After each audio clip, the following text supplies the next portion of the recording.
Yo, it's a day in the life, aka the vocal baby maker from Freeport, Long Island. Go stream my new EP, Week at the Mansion, on all streaming platforms. Yeah. So what are your main influences for your music?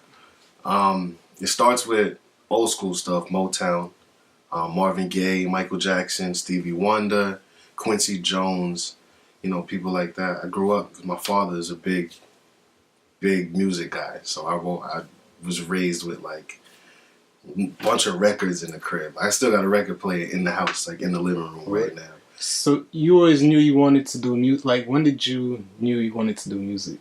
Like young or? I mean, like the love for it is embedded, and I would perform a lot when I was younger. And when I was performing, I just felt like I felt like I had to do it. Like I didn't really find the same interest in anything else. So it had you kept your fire and all that? Yeah. I mean, like, it's, I feel like energy pushes you towards what you're supposed to do in life, in general. And because I was just always around it, and everybody was always blunt with me. Like, if I sucked, I sucked. They tell me, like, yo, I wasn't good. But as far as just honing it, it was really over time. Oh, okay. Over time, it was just like, then I started picking up writing. And once I started picking up writing, I realized what an outlet it could be. Oh, so you write most of your music, or all of it? Yeah, I got a writing partner. You know what I'm saying? Okay. Somebody who's my best friend, actually. All right. He writes with me, so we co-wrote the whole EP together, 7 songs. Okay. Week at the Mansion.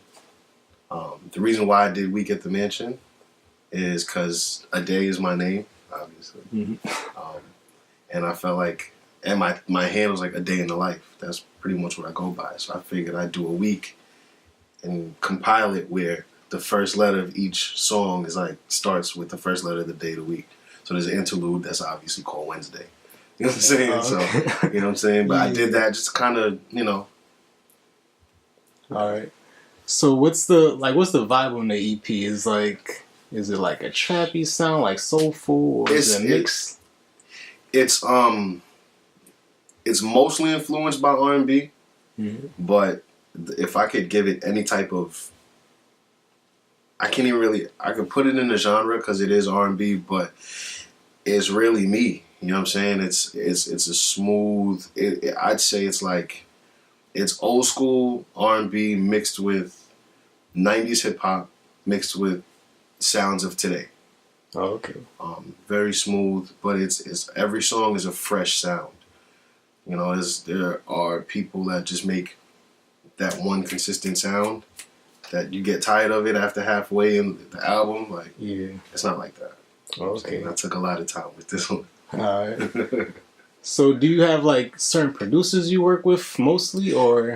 Yeah, actually, I got my producer, The Catalyst. He's like in-house. That's my guy. He's stupid on that. Like, he's lit. And then I got another producer who is from Freeport too, but now he's based in Miami and he's killing it out there. His name's Cashmere Brown. And he got stuff in the he's in his bag right now. Yeah. And then I also got another producer named Kev. I'm saying he did one song on the track, but it was really like we met so far into my creative mode. But I had to work with him, I met him after I worked on the song that he sent in for the project. Oh, okay. You know what I'm saying? So now it's like for the next group of projects, he's definitely going to be involved. So I'm pretty much 3 producers. Okay, nice. Revolve. So how do you feel about like the 21 Savage situation? Like do you feel like they're targeting artists, like the government targeting artists, or they just happen to get caught slipping all the time like that? I think it's a coincidence that, once he's spreading more positive light, things start to come up. We watch it repeat with so many other people that are doing very well. My family's West Indian. Like, I'm Guyanese. Oh, yeah. So, we deal with that too. You know what I'm saying? Like, as far as being, like, being afraid of being deported and fighting for your citizenship. Like, it's real. It's not just. I mean, the government in general, they have their own. They got their own agenda. What do I know it specifically? Absolutely not. But I feel like it is one hell of a coincidence that when he's promoting, what he came from, it's fine and dandy to promote what he's been through. He never glorified it. He spoke a lot about what he's been through. But now he's changing as a man, which is great. And he's showing how he's changing. Like, his last project was stupid, though. You know what I'm saying? Yeah. And I feel like it's a coincidence. A hell of a coincidence. You know what I'm saying? What artists would you want to work with that's out now? Now? Yeah. Damn. Honestly, I would love to work with A Boogie. Word. Yeah, I would love to work with A Boogie. I've been listening to him a lot lately. Pink Sweats. He's like an up and coming R&B artist. I love to work with Pink Sweats. Him is like, he's an alias right now. Oh, yeah. So as far as features, I doubt it's gonna happen anytime soon because people ain't even supposed to know who he is. Yeah. But just be in the studio with that man, it'd probably be smooth. All right. You know what I'm saying, anybody that makes sense. If our sounds sonically work, I'm with it. I'll go far left and work with somebody else as long as it works, man. I'm about the love of music. Okay. Do you write for anybody, or do you just mostly just write for yourself? Oh, I write for a lot of people. You know what I'm saying?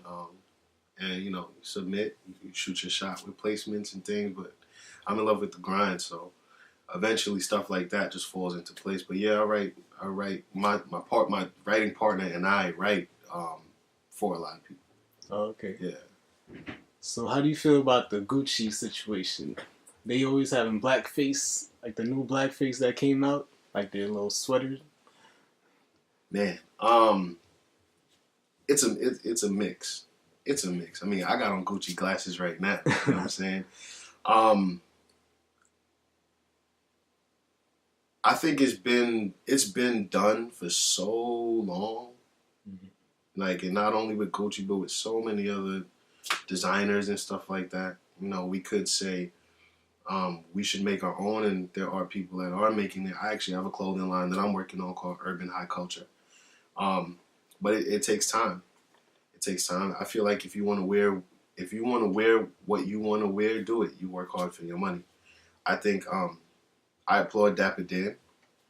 He's been in the game for so long, and he's one of the ones designing a lot of this stuff. So you kind of got to take that into play too. I don't really know the situation like tit for tat, but I mean, I'm not surprised when designers, that are European designers or big brand companies do what they've been doing for a very, very long time. It doesn't surprise me. Yeah, and T.I. said he wanted to protest for 3 months. How do you feel about that? Isn't that that's kind of weird, right? I think protesting has ran its course. I think now is really about infiltrating. It's about doing it ourselves and empowering ourselves, really. We are a culture. So, at this point, it's like we just have to make ourselves equal, put ourselves on the equal playing field by any means necessary. And how do you feel about the R.Kelly situation? That's kind of crazy. It's not funny. It's not a funny situation. It's wow. It's a sad situation. I regret to say, I Believe I Can Fly was one of the songs that I used to have to sing when I was 5 years old. You know what I'm saying? That was a song that everybody wanted me to sing. I kind of he's sick. He's a product of what he went through, and I think he needs help. My prayers go out to the girls that had to, be involved in that type of stuff. I can't really speak on the parents. I'm not a parent myself. If I was, I would probably handle things a little bit different, but I don't know their circumstances. So, I just think that stuff is pretty big in this culture. I mean, when that shit came out, I was young. So to me, at that point, I think the girl was older than I was. So I didn't even know the craze because you think about when you're in 5th grade, 6th grade is a huge to you. You know what I'm saying? Yeah. So to me, it was I didn't see. I had an older brother who watched it. You know what I'm saying? But I wasn't even allowed to see it. That's how young I was.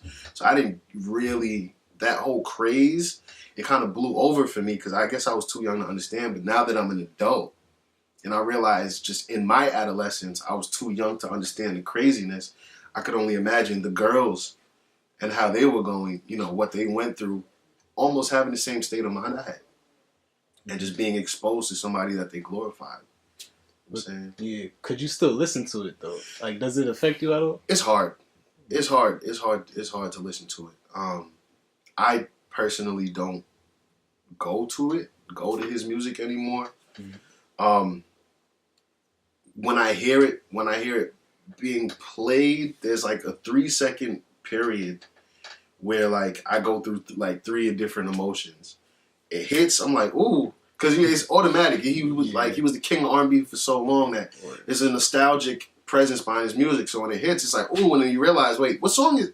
I remember this song, and then you're like, oh, and then you're like, oh, it's R.Kelly, and it's like, damn, it's like a different idea when I listen to his music. Because now it's like he blatantly tells on himself so much. And it's like, what do these songs really mean? Mm-hmm. You know? So I don't click it anymore. It doesn't take away what he did for R&B, like in music. But at the same time, as a man, like I'm a firm believer in what you write about, what you talk about, you should live. And if it's messed up, that sometimes it gotta go hand in hand. People need to be reprimanded. You know what I'm saying? Yeah. Definitely. So do you have any shows coming up? I'm actually working on a show. It might be on my birthday, March 26th of this year. I'm working on it, honestly. My biggest thing now, I'm shooting videos. Oh, that's your plan for this year, or what's your plan for this year? Like, my plan for this year really is to make sure I get the content out, you know, the visuals to match the project. I've been getting great feedback. So, I want to make sure I have the visuals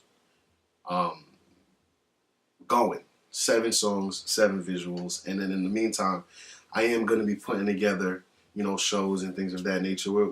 My team I got a great team behind me. So, you know, I'm definitely going to be in people's faces. Are you doing features and stuff like that now? This year, I don't know. If it makes sense. Mm-hmm. It's just, if whatever makes sense, man, whatever makes sense, I'm with it. You know, but I'm being very strategic this year. And I have my plan, and if, you know, things deter, it just got to make sense. All right. You know what I'm saying? Yeah. All right, so give them your social media.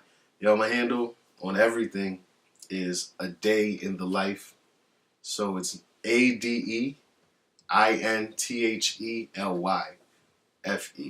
And don't forget to stream my new project, Week at the Mansion. It's everywhere. It's on Apple Music, iTunes, Spotify, Deezer, Google Play, Amazon Music, YouTube Music, all of that. Everywhere. Tidal, everywhere. Week at the Mansion. Go look it.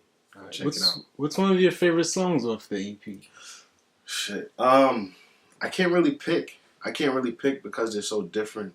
They're all a piece of me. So there's this ongoing thing on my social media. People would DM me and they're just like, yo, last week it was this song. This week it's a whole nother song. Like their favorites change. Everyone's favorites change. Right? Oh, nice. And that's when I realized it was an all-around good project. Like, I knew it, but it was a good feeling when other people are confused. Like, I'll send out something, what's your favorite track? And no one can really answer clearly. They're like, yo, I mean, earlier today it was this, but at night I'm listening to this other one on repeat. So, I think the fan favorites right now are Mathematics, 2 for 1. Those are the 2 big favorites. And then, like, you know, those are the up-tempo ones. Then the mellow ones, Sapio. A lot of people like Wednesday. Wednesday is real near and dear to my heart. It's an interlude. But it's about, in a sense, opening up in a specific situation. I went through a lot, so, in this last year. So Wednesday was almost like a therapy session for me. Yo, it's a day in the life, a.k.a. the Vocal Baby Maker. Shout-outs to Freak Genius TV. Much love and respect, man.